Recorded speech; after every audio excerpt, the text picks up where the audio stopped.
Muy buenos días con todos. Saludos cordiales. Vamos a hoy día hacer una revisión acerca de los mercados internacionales y los principales indicadores, ¿no? ¿Qué es lo que está pasando con la economía mundial, con los índices? Vamos a ver primero los crecimientos. Son muy disímiles entre las regiones o países. Vamos a ver también eh, la inflación, los precios de los commodities, las monedas, los precios de alimentos. Me parece importante el nivel de endeudamiento de los países. Vamos a hacer una revisión general de la situación en el mundo y de los principales jugadores del mundo, ¿no? O sea, en este grafiquito, eh, ustedes podrán ver aquí,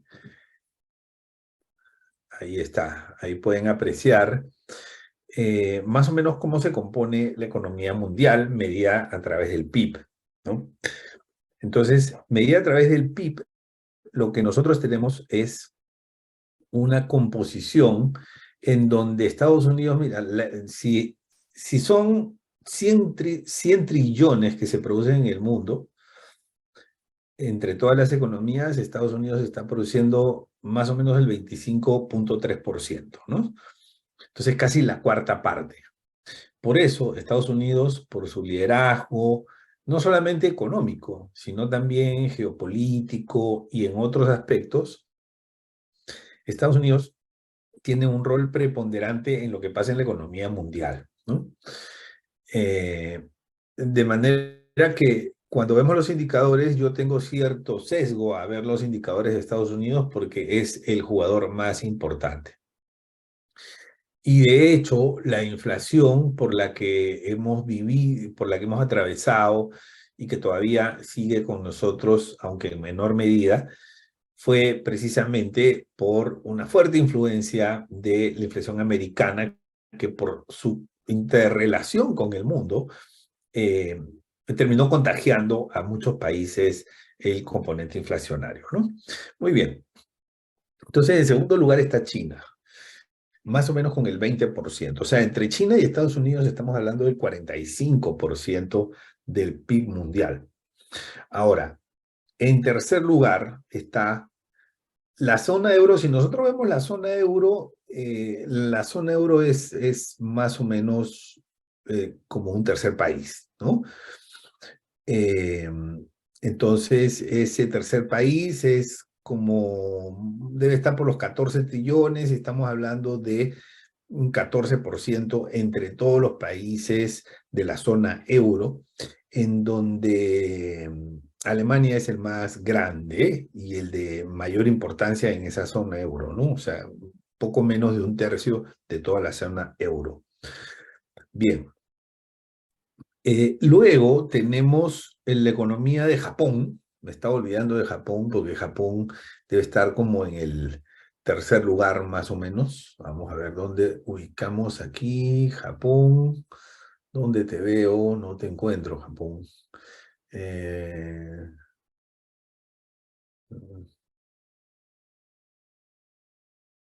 Se me perdió Japón. Bueno, aquí está. Ah, no, este es Corea del Sur, ¿no? Aquí está Japón al centro. Está viendo los costados. Entonces, la economía japonesa es la tercera más grande, ¿no? Está por encima incluso de Alemania a nivel de países, ¿no?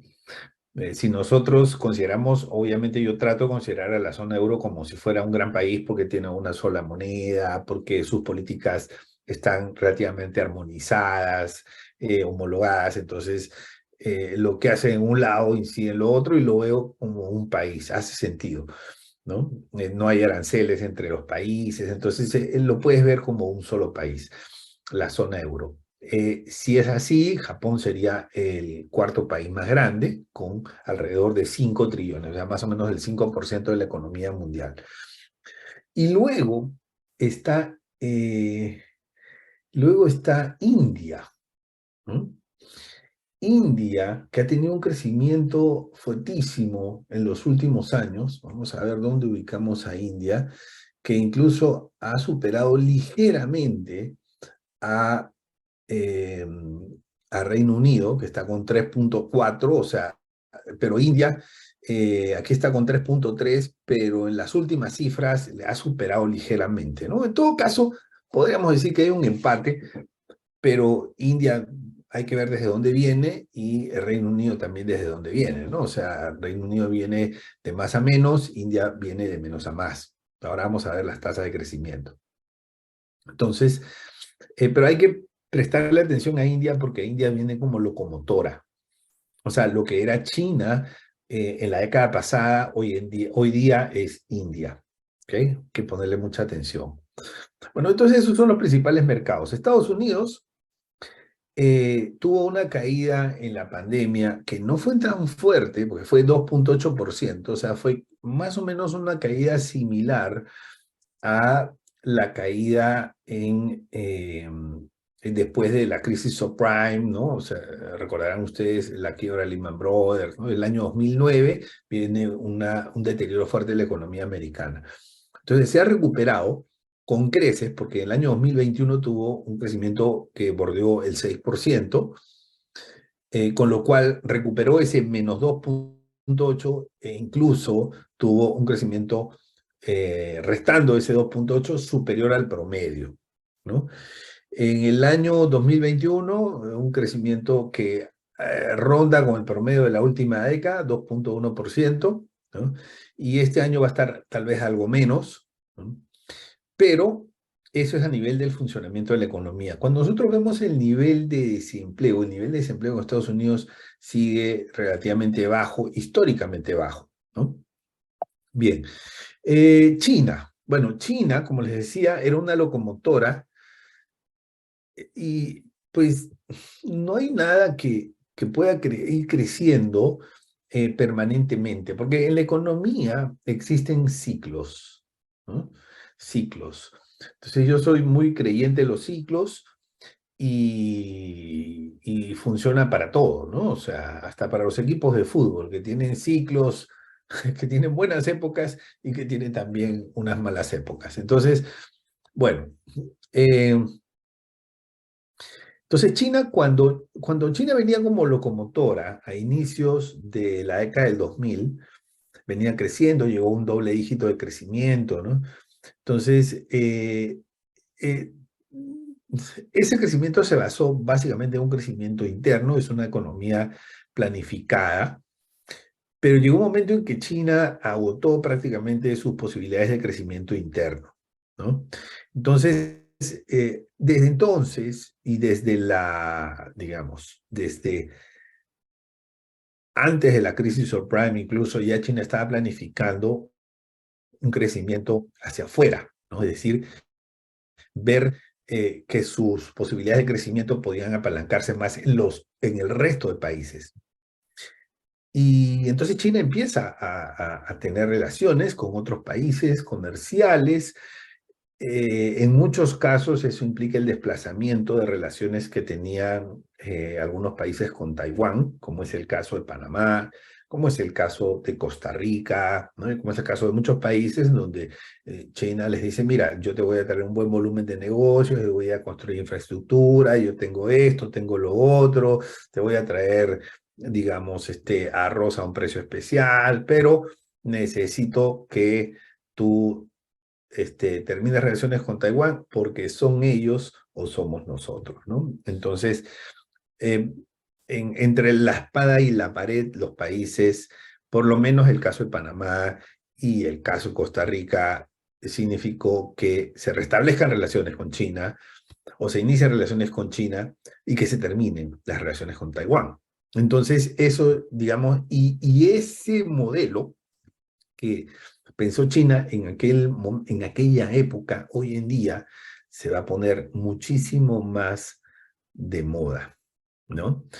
Va a tener mucho más auge, va a tener mucha más presión, va a tener mucha más presencia, porque cuando tú ves los indicadores vienen descendiendo, los indicadores de crecimiento vienen descendiendo gradualmente en el caso de China, pero China, o sea, A ver, eh, está hecha, o sea, está pensada, su economía planificada está pensada para crecer siempre en niveles cercanos al 10%, ¿no?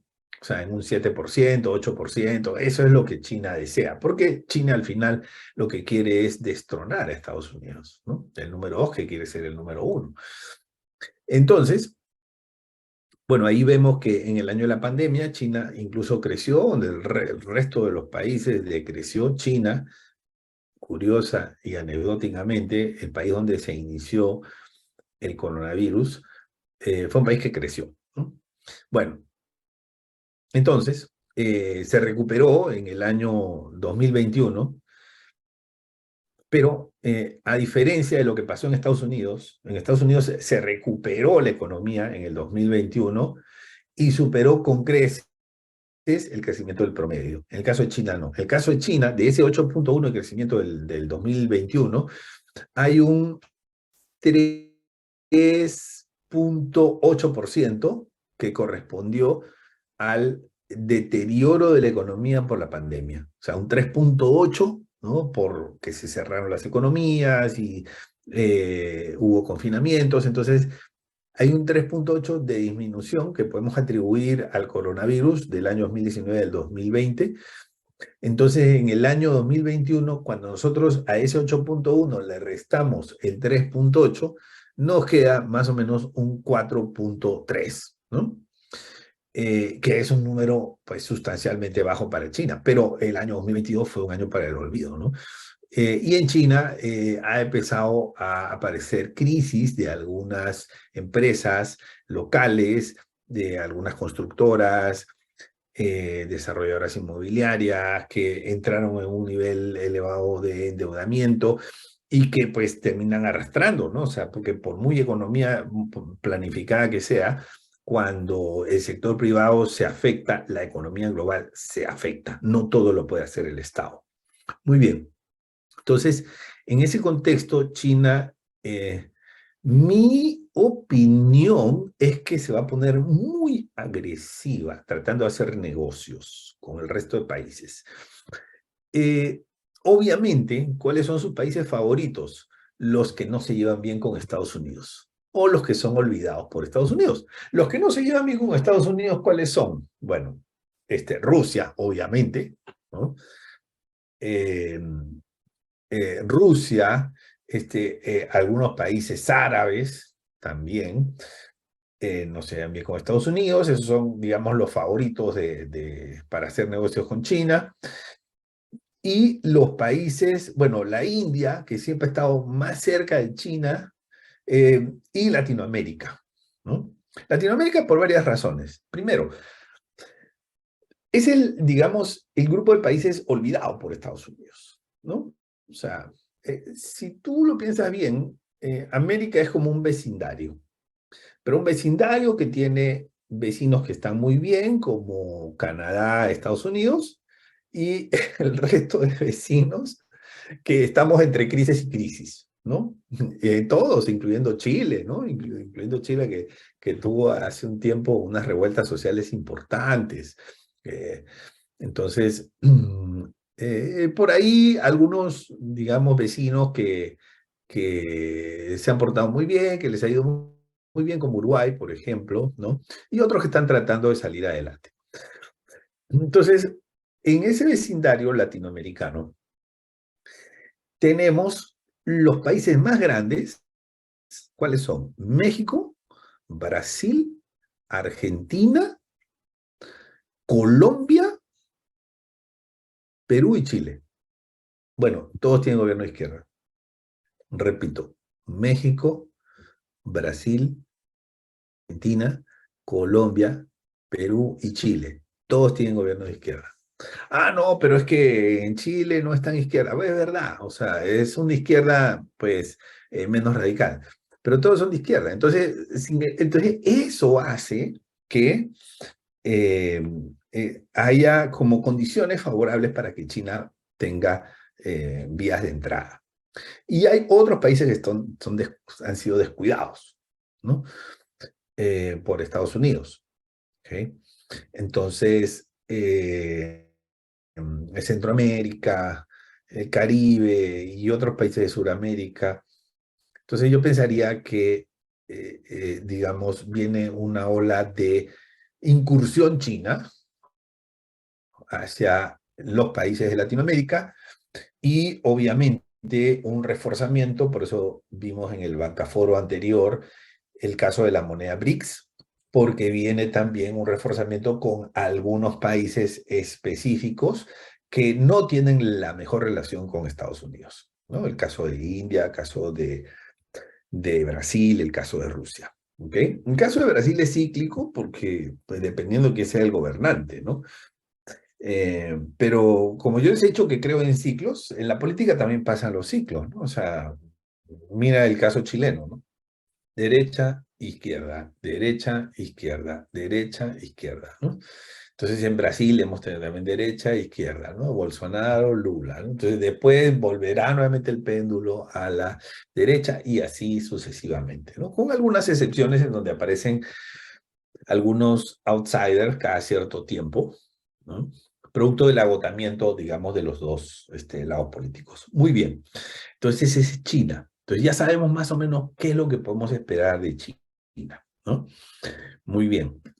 La zona euro. La zona euro, eh, pues, ha tenido deterioros más fuertes en sus caídas, ¿no? El caso de Estados Unidos no llegó al 3% de caída en los años de crisis, o sea, la crisis subprime y el año del coronavirus no llegó al 3%, pero la zona euro sí llegó, superó ese 3%, ¿no? Incluso en otros años también tuvo disminuciones del PIB, ¿no? Y cuando le calculamos la tasa de crecimiento, obviamente es muy inferior a la tasa de crecimiento de los Estados Unidos.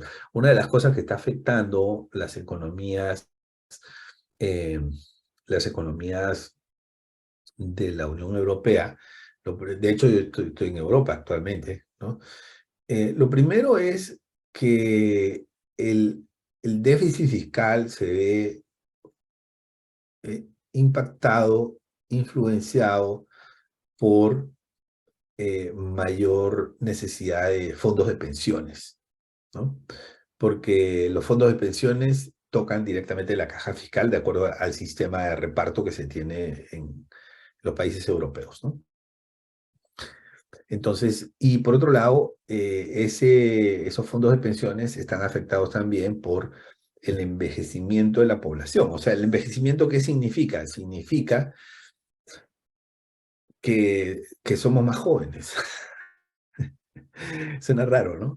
Pero, pero así, o sea, el envejecimiento significa que somos más jóvenes. El envejecimiento significa que la proporción de gente mayor es más alto. Y eso es porque somos más jóvenes, ¿no? O sea, yo tengo 54 años, ¿no?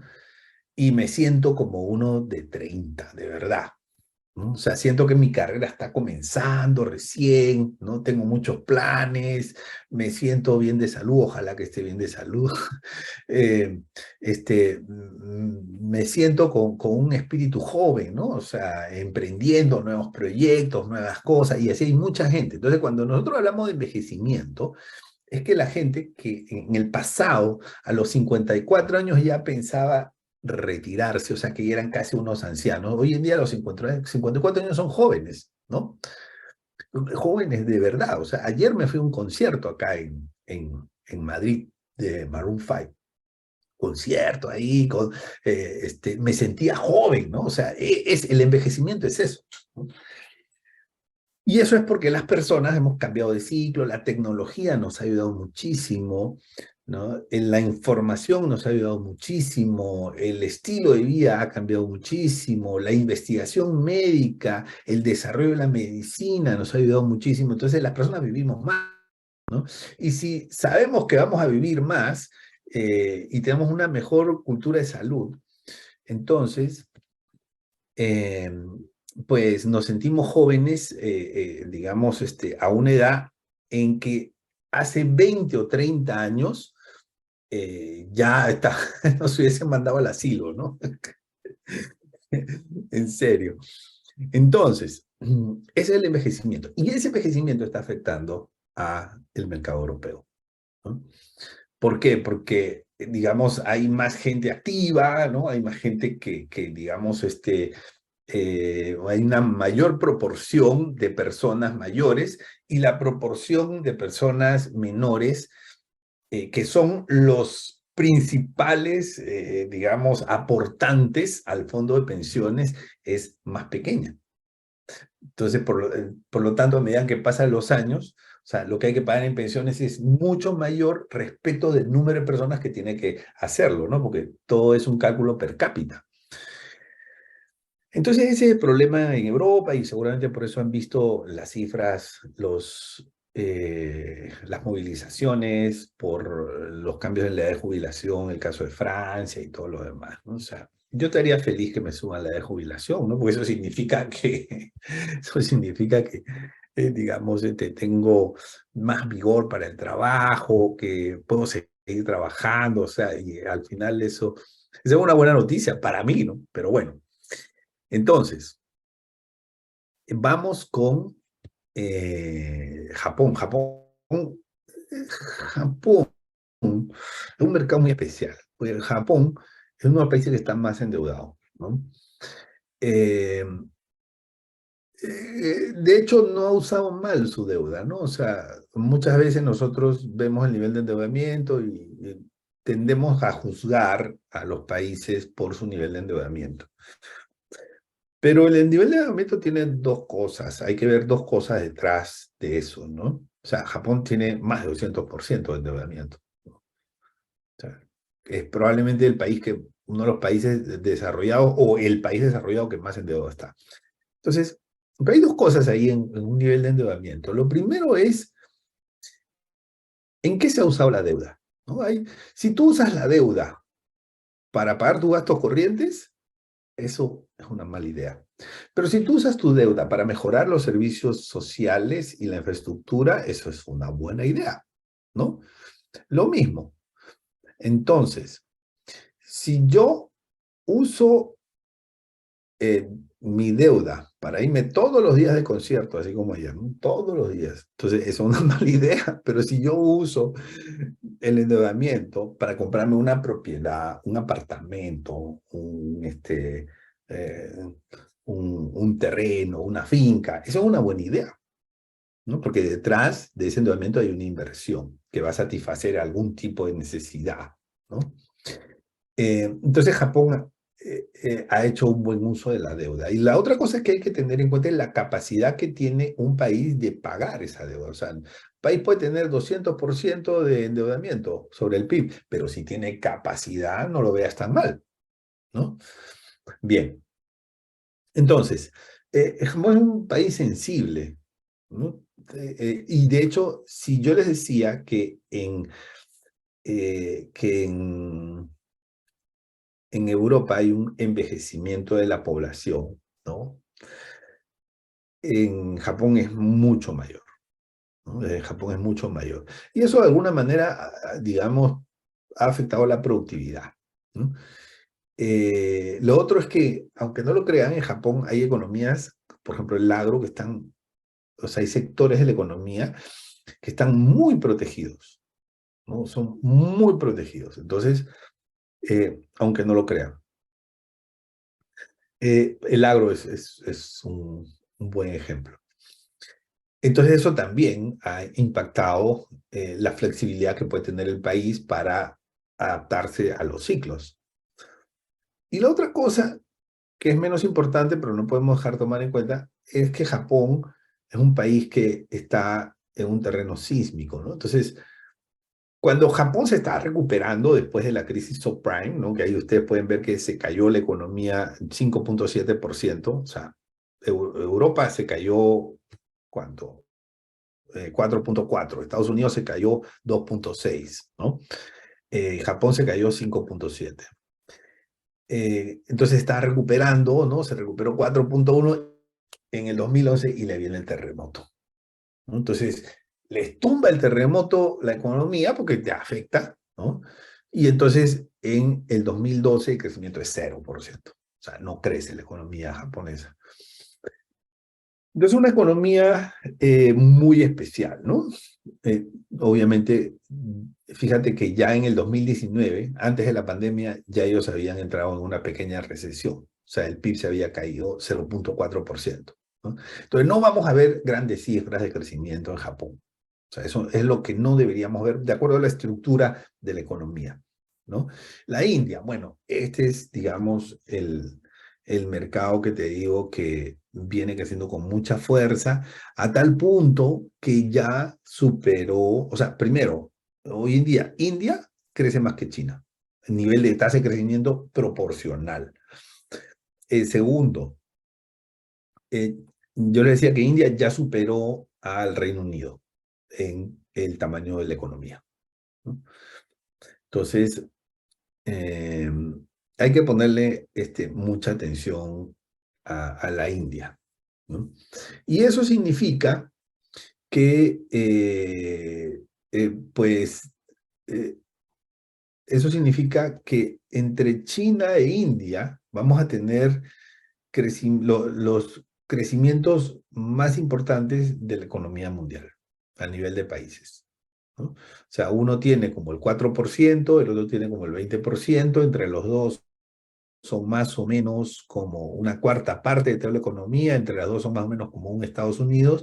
Entonces, Estados Unidos sí va a crecer, pero probablemente menos del 2%, ¿no? 1,8, 1,9 este año. Pero estas dos economías, cuando las juntamos, China con India, por ahí viene la fuerza de crecimiento de la economía, ¿no? Bien, América Latina, y aquí vamos a ver el caso de América Latina, veamos. ¿Dónde está América Latina? Estas son proyecciones del Banco Mundial, ¿no? Entonces, América Latina debería tener niveles de crecimiento, pues, poco bajos, ¿no? No estamos en los mejores años. Entonces, yo les decía que las economías más grandes en América Latina son de izquierda. La izquierda ha ganado mucho terreno porque, pues, porque la derecha no hizo bien las cosas, ¿no? Si la derecha hubiese hecho bien las cosas, eh, se hubiesen reelegido, ¿no? Pero estoy hablando en general. Entonces, y las izquierdas, yo no soy de derecha ni soy de izquierda, los que me conocen saben, pero la izquierda tiene algo, y es que ahuyenta la inversión, ¿no? O sea, tú puedes tener la mejor izquierda, la que tenga la mejor intención, pero lo que normalmente pasa, y están las cifras claras ahí, ¿no?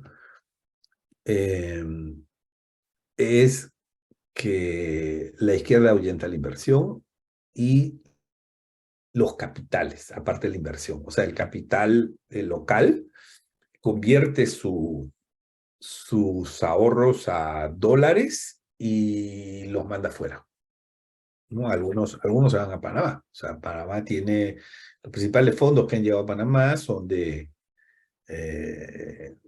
Perú, de Colombia y de Venezuela, ¿no? Entonces, ¿qué tienen en común esos tres países? Entonces, digamos que no, no es esa la única razón, pero creo que el ciclo por el que va a pasar América Latina en los próximos 3 años va a ser un ciclo en donde vamos a tener esta influencia de las izquierdas, ¿no? Ahora vienen elecciones, ¿ah? Vienen elecciones en varios países, Argentina me parece que es el primero, y nuevamente cabe la posibilidad de que se activen los péndulos, ¿no? Y que empiecen a ganar nuevamente la derecha, la derecha, la derecha, porque el votante no tiene mucha memoria, ¿no? Y eso los políticos lo saben. Bueno, lo que pasa es que no es el mismo votante, ¿no? Es un votante que cambia en su forma de pensar, ¿no? Es un votante que aprende o desaprende en algunos casos, y es un votante que se modifica en su perfil, porque algunos dejan de votar, que ya se jubilan, no están obligados a votar, y aparecen nuevos votantes, que son los jóvenes, ¿no? Entonces el votante no es el mismo. Bien, relación deuda sobre PIB, Estados Unidos. Este es Estados Unidos. Relación deuda sobre PIB en Estados Unidos, bueno, cada vez con niveles más altos. O sea, obviamente cuando vemos la cifra de los 25 últimos años, eh, Estados Unidos está claramente muchísimo más endeudado, al doble de endeudados, al doble, ¿no? Y acabamos de vivir una crisis política por el tema del techo de la deuda, ¿no? Entonces tratamos ese tema en un bancaforo, o sea, va a tener esto siempre una connotación política en la medida en que el techo de la deuda sea algo que tenga que discutirse en el Congreso.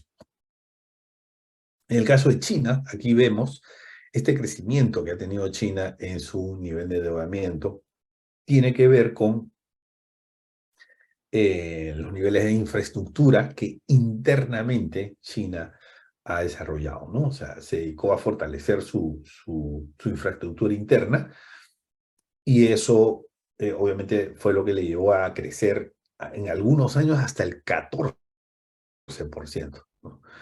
Bien. Ahora, igual, pues no tiene un nivel tan alto de endeudamiento, o sea, está en el 80%, cosa que no es tan descabellado para un país que representa la economía número 2 del mundo y de la cual todos dependemos. O sea, yo veo en este momento mi escritorio, veo mi mesa y me pongo a contar la cantidad de cosas que tengo de China. Yo creo que esto es de China, apostaría. Yo creo que esto de aquí también es de China. Yo creo que esto de aquí, que es un celular, yo creo que también es de China, ¿no? O sea, empiezo a ver, ¿no? Y, pues en verdad somos dependientes de China, ¿no? Bueno, la zona euro, ¿no? La zona euro ha mantenido Alemania ha puesto, digamos, una presión fuerte para limitar el endeudamiento y se ha mantenido, digamos, no ha hecho locuras con los niveles de endeudamiento. Obviamente, en la época de la pandemia tuvo un aumento como de 13 puntos, pero después se ha ido moderando, ¿no? Se ha ido regulando un poco, ¿no? Igual está por encima del 90%, aunque está muy, muy por debajo de los niveles de Estados Unidos, ¿no? Este nivel de endeudamiento va a tener una presión por los sistemas de pensiones. Los sistemas de pensiones en Europa están bajo un sistema de reparto.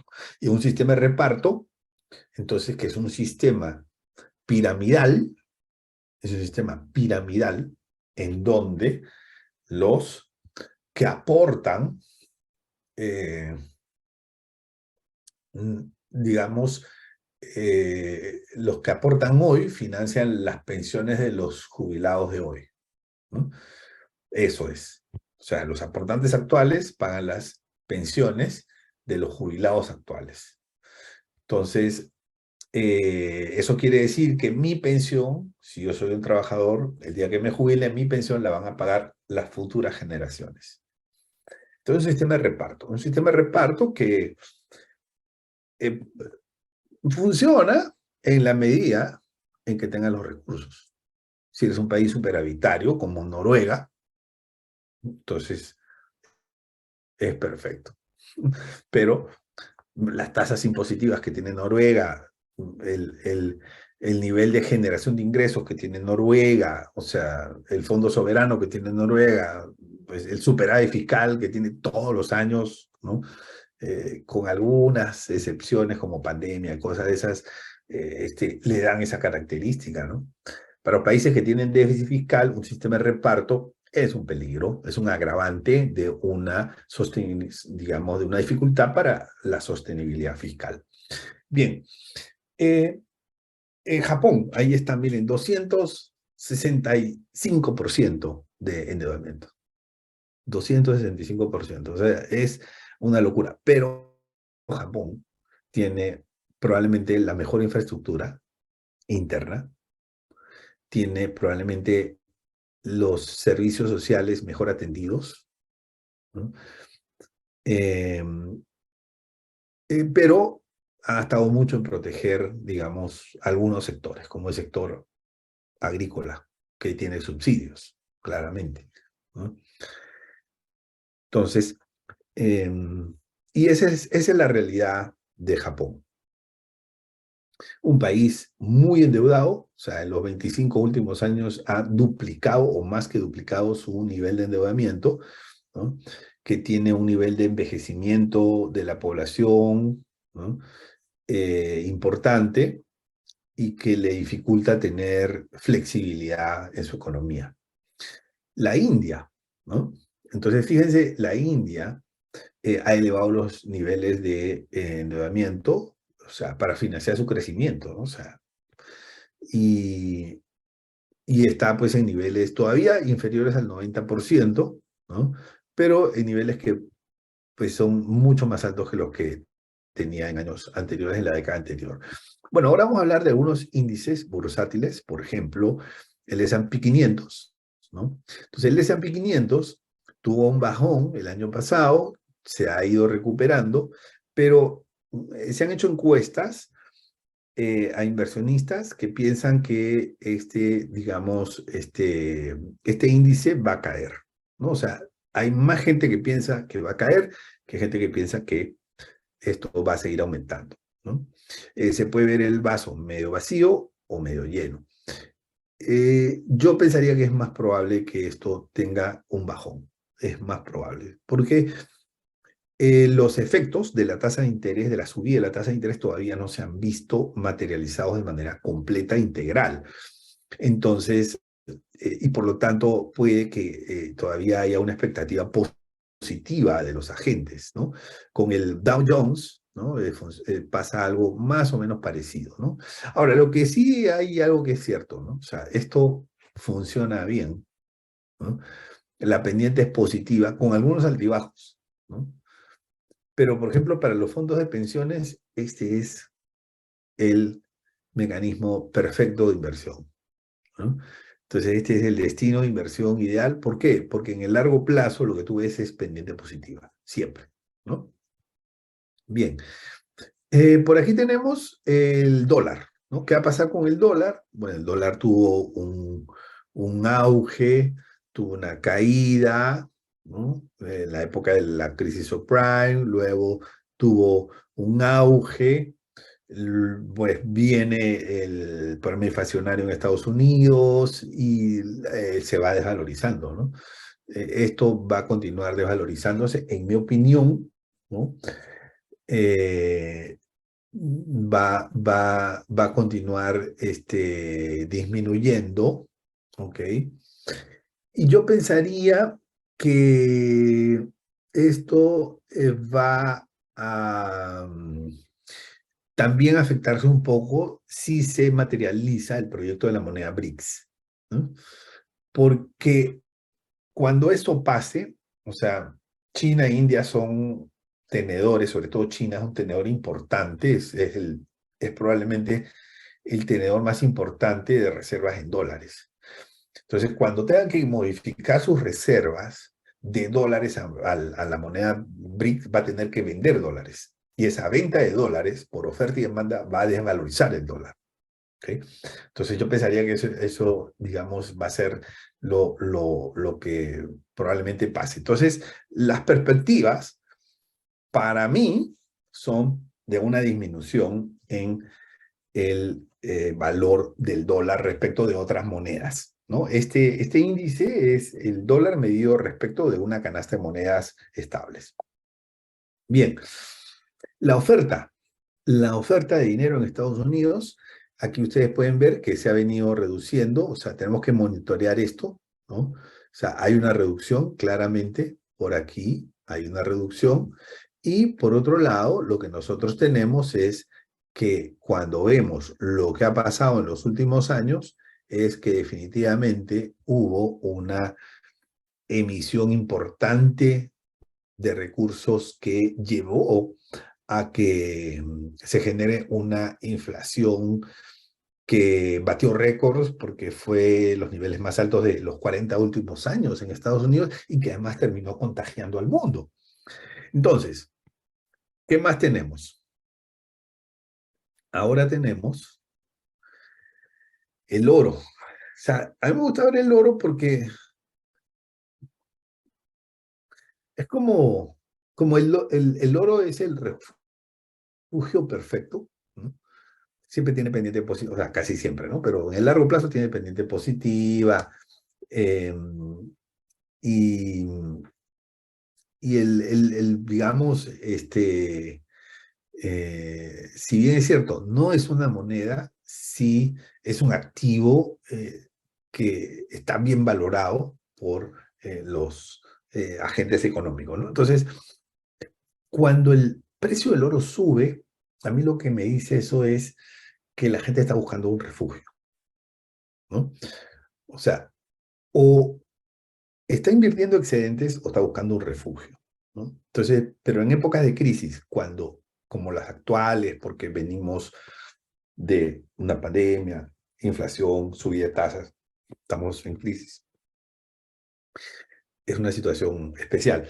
Entonces, cuando sube el precio del oro, eso significa que pues, está funcionando como moneda de refugio. Y eso es lo que ha venido pasando, ¿no? O sea, el oro eh, ha venido capturando compras del índice, ha tenido mayor demanda y yo creo que va a seguir teniendo mayor demanda. Yo pensaría que sí, ¿no? Muy bien. Eh, a mí me gusta ver el cobre también, porque el cobre lo que me dice es cómo va el termómetro de la economía, sobre todo la economía china, que es la que más cobre necesita. Entonces, está teniendo una disminución, ¿no? Está todavía dentro del rango de los niveles altos, pero está teniendo una disminución. Y eso va en línea con la disminución del dinamismo económico de China, ¿no? Entonces, este es el precio del WTI, petróleo. El petróleo creo que debería subir. O sea, primero, porque la OPEP está planificando para que así sea. Segundo, porque los niveles actuales son niveles históricamente bajos y en las actuales circunstancias no estamos viviendo una recesión mundial como para que explique esos niveles de, digamos, de precios. Lo que ha pasado es que Estados Unidos ha quemado todas sus reservas o gran parte de sus reservas de petróleo, las ha liberado de inventarios, las ha vendido, pero ya se quedó con reservas mínimas, o sea, ya casi no tiene reservas. Por lo tanto, ya Estados Unidos no tiene esa capacidad de poder equilibrar los precios por oferta y demanda, ¿no? La soya, el grano de soya. Yo le pongo mucha atención a esto. El grano de soya tuvo un aumento fuerte en la época de la inflación, ¿no? Pandemia, inflación. Después está teniendo una disminución. El trigo, ¿no? O sea, el trigo porque es uno de los alimentos que más consumimos, el trigo, ¿no? O sea, todos comemos pan, pizza, en algún momento de nuestro día a día.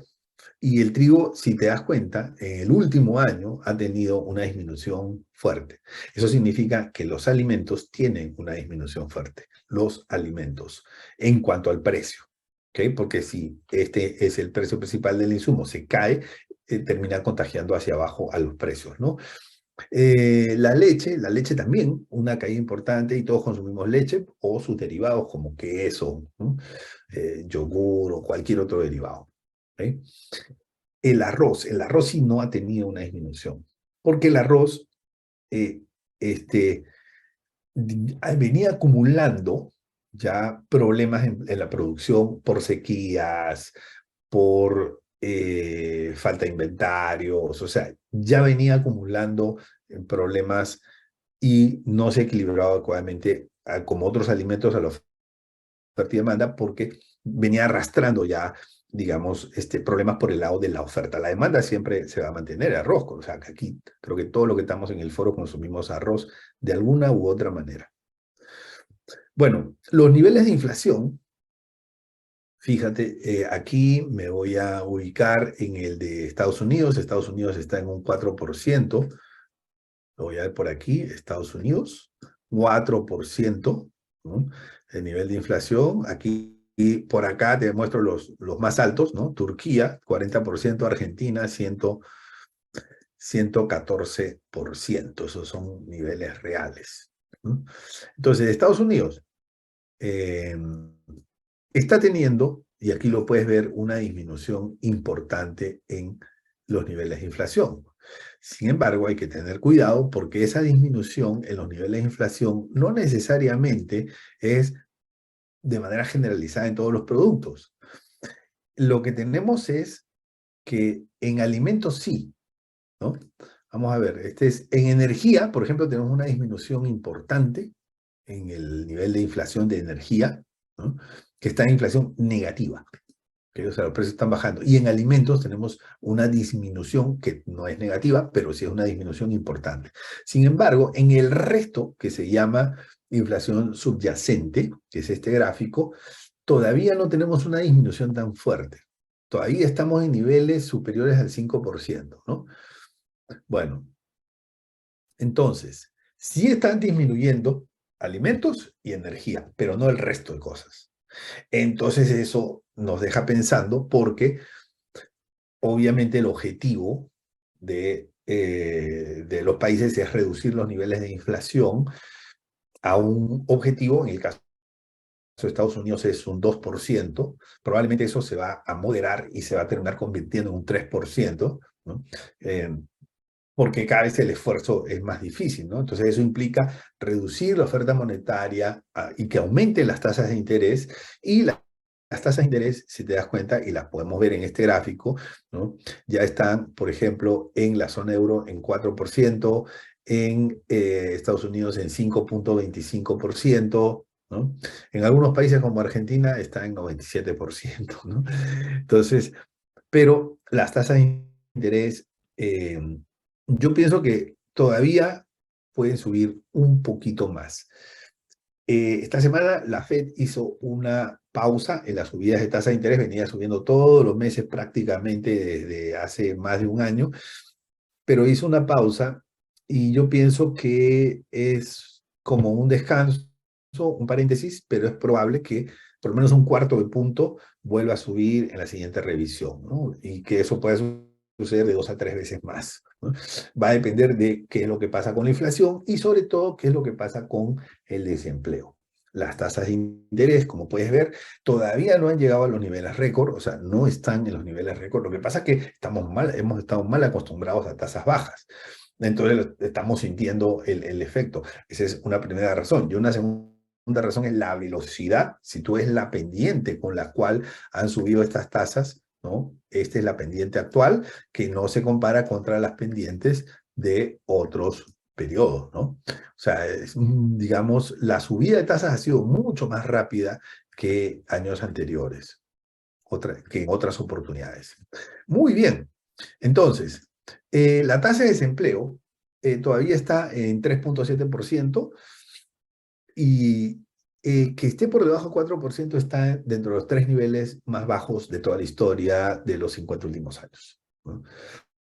Entonces, todavía se pueden tomar medidas que permitan subir la tasa de interés sin que se dañe a la economía de manera sustancial. Porque una tasa de desempleo de menos del 4% es casi una tasa de pleno empleo, ¿no? En, en la zona euro, las tasas de interés, si bien es cierto, están subiendo, vienen un poco rezagadas. O sea, Estados Unidos está en 5.25, la zona euro está en 4, ¿no? O sea, pero ahí yo esperaría que en la zona euro todavía continúen algunos incrementos. Muy bien, amigos y amigas, para mí ha sido muy grato, al igual que otras oportunidades, poder atender y presentarles esta visión de los principales indicadores, visión y comentarios. Así que muchas gracias por acompañarnos en este Bancaforo tal como todos los viernes. Que pasen todos muy buenas tardes.